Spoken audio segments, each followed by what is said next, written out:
आज हमारे पास ऋषि खल्लर की एक किताब के कुछ बेहद दिलचस्प हिस्से हैं और इनकी जो मूल बात है ना वो बहुत सीधी है लेकिन सोचने पर मजबूर कर देती है कि हम सब आज भी दिमागी तौर पर पाषाण युग में जी रहे हैं, बस हमारे हाथ में स्मार्टफोन आ गया है। बिल्कुल। हमारा दिमाग बना था छोटी बस्तियों के लिए, सादे भोजन के लिए और आमने सामने की बातचीत के लिए। और आज की दुनिया उसे क्या देती है? ठीक इसका उल्टा। हाँ, अनगिनत विकल्प, हजारों अजनबी, डिजिटल दिखावे की होड़ और सूचनाओं की तो जैसे सुनामी ही आ गई है। इसी को मिसमैच या कुअनुकूलन कहते हैं। हमारी जो वायरिंग है वो पुरानी है, पर माहौल बिल्कुल नया है। और नतीजा ये है कि हमारा दिमाग लगातार गलत सिग्नल देता है, जैसे बेवजह की चिंता, अकेलापन या हर वक्त दूसरों से अपनी तुलना करने की आदत। तो आज हमारी चर्चा का मकसद बिल्कुल साफ है। हम अपने दिमाग के इस कह सकते हैं कि ऑपरेटिंग सिस्टम को समझने की कोशिश करेंगे। हाँ, हैक करने की। बिल्कुल। किताब कहती है कि हमारे अंदर कोई एक मैं नहीं है, बल्कि 7 अलग अलग किरदार हैं और ये बारी बारी से हमारी जिंदगी की गाड़ी चलाते हैं। तो सवाल ये है कि क्या हम इन किरदारों के बस में हैं या हम इस फिल्म के डायरेक्टर बन सकते हैं? यही सबसे जरूरी बात है, इन किरदारों को समझना और फिर अपने माहौल को बदलना, न कि सिर्फ अपनी इच्छा शक्ति के भरोसे रहना। तो चलिए पहले किरदार से शुरू करते हैं, जो शायद हम सबका सबसे पुराना साथी है, नाइट वॉचमैन। हाँ, द नाइट वॉचमैन। इसका काम तो हमें बचाना है, पर आज तो ऐसा लगता है कि ये हर छोटी मोटी बात पर पैनिक बटन दबा देता है। बिल्कुल, क्योंकि उसके लिए एक बॉस का गुस्से वाला ईमेल और एक शेर के हमले में कोई खास फर्क नहीं है। सिग्नल एक ही जैसा है, खतरा। पाषाण युग में ये हमें जिंदा रखता था, लेकिन आज की सुरक्षित दुनिया में ये जरूरत से ज्यादा एक्टिव हो गया है। बुरी खबरें, सोशल मीडिया पर बहस, आर्थिक अनिश्चितता, ये सब इसके लिए शेर की तरह ही है। तो क्या इसका मतलब है कि हम हमेशा चिंता में ही रहेंगे? क्या किताब इसे काबू में रखने का कोई तरीका बताती है? नहीं, बिल्कुल तरीके हैं। और किताब का जो नजरिया है ना, वो विल पावर पर नहीं बल्कि माहौल बदलने पर है। अच्छा। वो इसे सेफी प्रोटोकॉल कहती है। मतलब अपने दिमाग को लगातार सुरक्षा के सिग्नल भेजो। जैसे सुबह 11 बजे से पहले और शाम 7 बजे के बाद कोई खबर नहीं। ब्रेकिंग न्यूज अलर्ट तो बिल्कुल बंद कर दीजिए। ये दिमाग को बताता है कि कोई आपातकाल नहीं है। और घर का माहौल, उसका भी कोई असर होता है? हाँ, बिल्कुल। घर में धीमी रोशनी, साफ सुथरी जगह, ये सब अवचेतन मन को संकेत देते हैं कि तुम सुरक्षित हो। लेकिन मान लीजिए इसके बावजूद अगर कभी पैनिक जैसा महसूस हो, हाँ, होता है कभी कभी, हाँ, तो किताब में एक कमाल की इमरजेंसी तकनीक दी है। वो क्या है? इसे फिजियोलॉजिकल साई कहते हैं। बस 2 बार नाक से तेजी से सांस अंदर लें और फिर एक लंबी सांस मुंह से छोड़ें। अच्छा। ये तुरंत हमारे नर्वस सिस्टम को रीसेट कर देता है। इसके साथ चेहरे पर ठंडा पानी डालना या छाती पर आइस पैक रखना भी बहुत कारगर है। ये हमारे अंदर एक डाइव रिफ्लेक्स को एक्टिवेट करता है, जो दिल की धड़कन को धीमा कर देता है। चेहरे पर ठंडा पानी डालने से हार्ट रेट धीमी हो जाती है? ये तो कमाल की बात है। मैंने कभी सोचा नहीं था कि इसके पीछे साइंस भी हो सकता है। तो ये नाइट वॉचमैन हमें बाहरी खतरों से बचाता है, लेकिन बीमारियों जैसे अंदरूनी खतरों का क्या? बहुत अच्छा सवाल।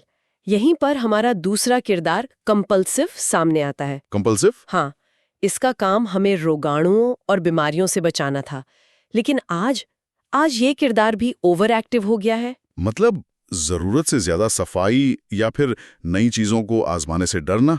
बिल्कुल। या फिर इंटरनेट पर बीमारियों के लक्षण खोज कर परेशान होना। हाँ, वो जो मेडिकल वेबसाइट्स पर एक छींक को भी किसी खतरनाक बीमारी का लक्षण बता देते हैं। एग्जैक्टली। किताब इसे पैथोजन पोन कहती है। आप जितना इसे देखते हैं, आपका कंपल्सिव किरदार उतना ही भड़कता है। तो इसे काबू में कैसे करें? इसे धीरे धीरे रीट्रेन करना पड़ता है, छोटे छोटे एक्सपोजर से। जैसे हफ्ते में एक बार किसी अजनबी से हाथ मिला लें या कोई ऐसी नई चीज खाएं जो आपने पहले कभी ना खाई हो। अच्छा, मतलब इसे थोड़ा असहज करना जरूरी है ताकि ये सीख सके कि दुनिया उतनी भी खतरनाक नहीं है। एकदम सही। और एक छोटी सी ट्रिक और है। बताइए। अपने पास कोई साफ और अच्छी महक वाली चीज रखें, जैसे मिंट गम। जब भी आपको गंदगी या बीमारी का डर लगे तो इसे इस्तेमाल करें। ये डर की जगह कंट्रोल का एहसास देता है। दिलचस्प है। तो पहले 2 किरदार हमें दुनिया से दूर धकेलते हैं, खतरों से, बीमारियों से, लेकिन हमारे अंदर एक बहुत मजबूत ताकत है जो हमें लोगों की तरफ खींचती है। और यही हमारा तीसरा किरदार, टीम प्लेयर, आता है। समूह में रहना हमारे जिंदा रहने की सबसे बड़ी गारंटी थी। हाँ, अकेले रह जाना तो मौत के बराबर था। शुक्र, आज भी हमारा दिमाग वैसा ही सोचता है। बस फर्क इतना है कि आज हमारा समूह डिजिटल हो गया है। और ये टीम प्लेयर अब लाइक्स, कमेंट्स और फॉलोअर्स का पीछा कर रहा है, लेकिन उसे वो असली संतुष्टि नहीं मिल रही है ना? बिल्कुल नहीं। किताब में एक जबरदस्त लाइन है क्या? कि 100 लाइक्स से आपके दिमाग को वो संतुष्टि नहीं मिलती जो किसी के साथ 30 सेकंड के आई कांटेक्ट से मिलती है। वाह। 50 टेक्स्ट मैसेज मिलकर भी एक फोन कॉल की जगह नहीं ले सकते।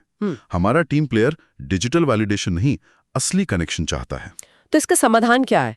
सोशल मीडिया छोड़ दें? छोड़ने की जरूरत नहीं है, बस असली दुनिया को प्राथमिकता दें। एक अपना छोटा सा ग्रुप, एक ट्राइब बनाएं, 3 से 5 लोग, और उनके साथ हर हफ्ते एक ही समय एक ही जगह पर मिलने का नियम बनाएं। जैसे हर रविवार की सुबह चाय या हर शुक्रवार की रात कोई गेम।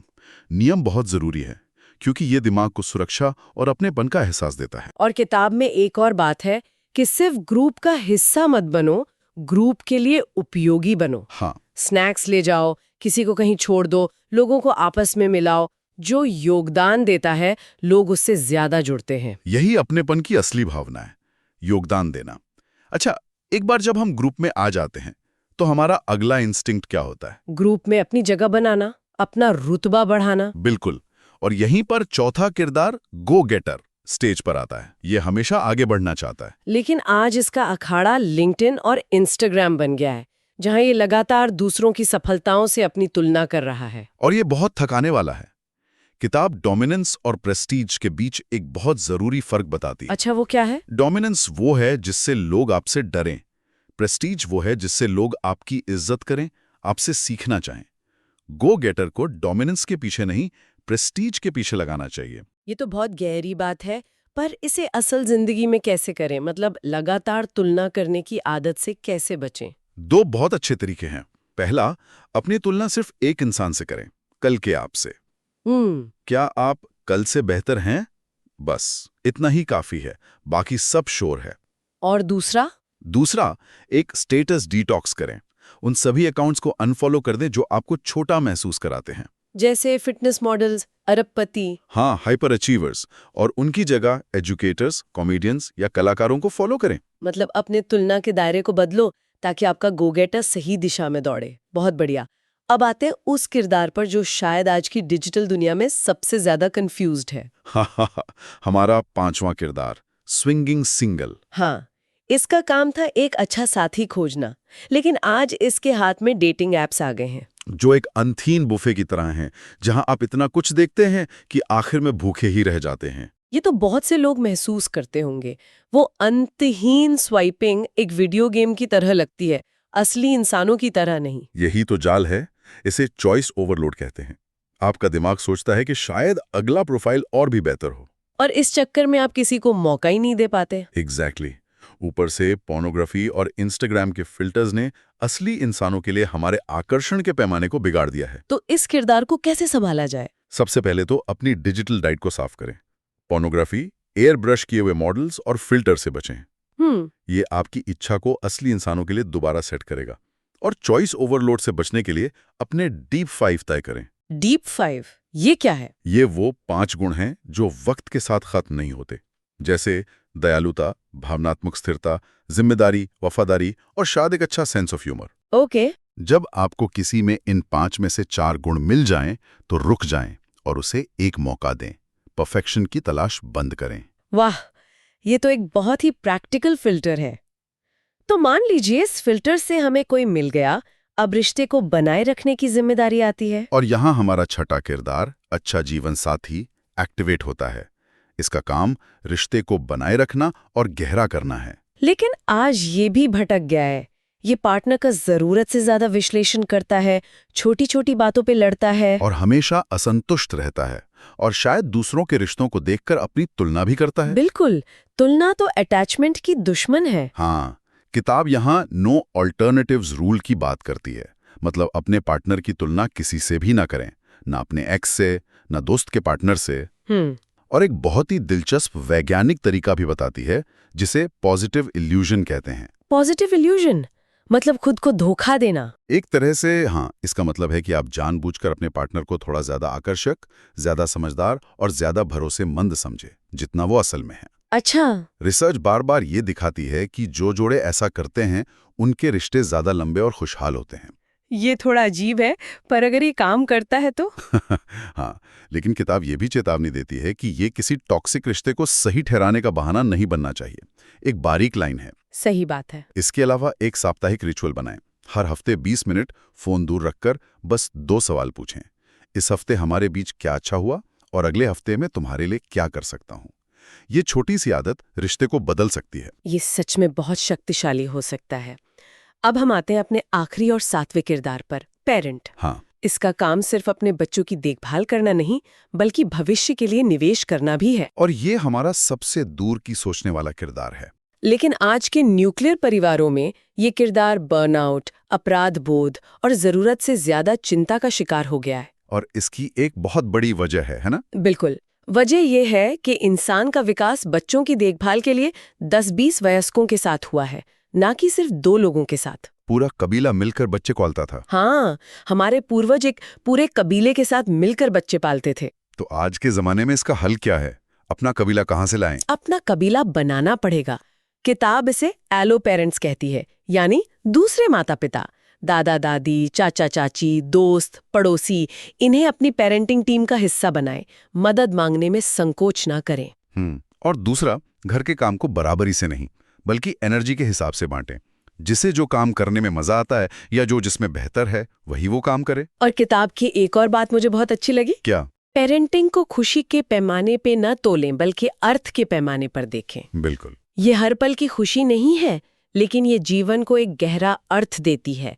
ये सोच बदलने से ही आधा तनाव कम हो जाता है। बिल्कुल। तो ये हैं हमारे 7 किरदार जो लगातार हमारे अंदर मौजूद हैं, और असली जीत इन्हें दबाने में नहीं है, बल्कि ये पहचानने में है कि किस वक्त कौन सा किरदार गाड़ी चला रहा है। हाँ, और फिर अपने माहौल को ऐसा बनाने में है कि सही किरदार सही वक्त पर सामने आए। यही इस पूरी चर्चा का सार है ना? हाँ। किस तरफ इच्छा शक्ति के भरोसे मत रहो। नहीं।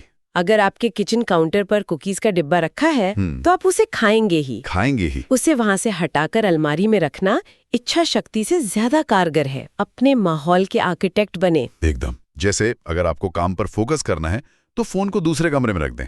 ये एक छोटा सा बदलाव आपकी प्रोडक्टिविटी को 50-80% तक बढ़ा सकता है। इतना ज्यादा? हाँ। अगर रात को नींद नहीं आती तो बेडरूम को नो फोन जोन बना दें। किताब तो यहां तक कहती है कि हफ्ते में 1 दिन कुछ घंटों का डिजिटल संवाद रखें।